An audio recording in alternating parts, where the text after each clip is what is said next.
22h14, vous êtes bien sur Europe 1. Bien, nous glissons vers les marchés boursiers. La clôture, Emmanuel. C'est de saison.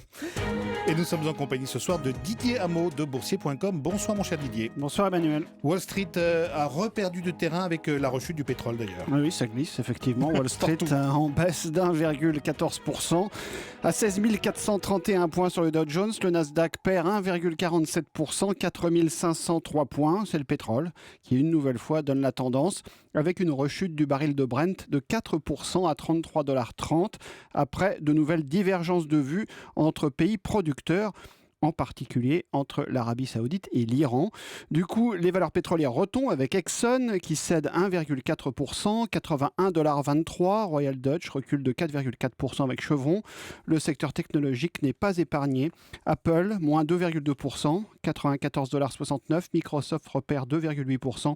IBM, moins 1% à 132,40$. Sur les devises, l'euro reste très discuté autour des 1,10 face au dollar. Et puis à Paris, on a fait de la luge, là où la bourse a perdu 1,4% pour le CAC. Ça retombe, effectivement, moins 1,4%, 4238 points, après avoir rebondi quand même de 10% en l'espace de 15 jours. La tendance est de nouveau gâtée avec la rechute du pétrole.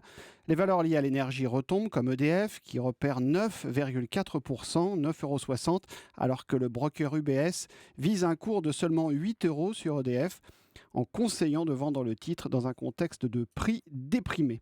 Engie aussi repère 4,3% sur une revalorisation des prix du gaz moins élevée que prévu en France. Puis ArcelorMittal redonne 4,5%, Technip moins 3,7%, Vallourec moins 5% et Total recule de 2,5%.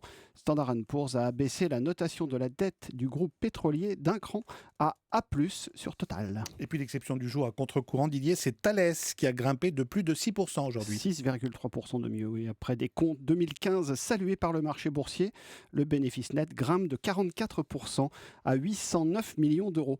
Bonne tenue aussi d'Ubisoft, plus 6%, 6,2%. Danone, plus 4% après des comptes supérieurs aux attentes, avec un bénéfice net de 1,79 milliard d'euros en hausse de 14,7%.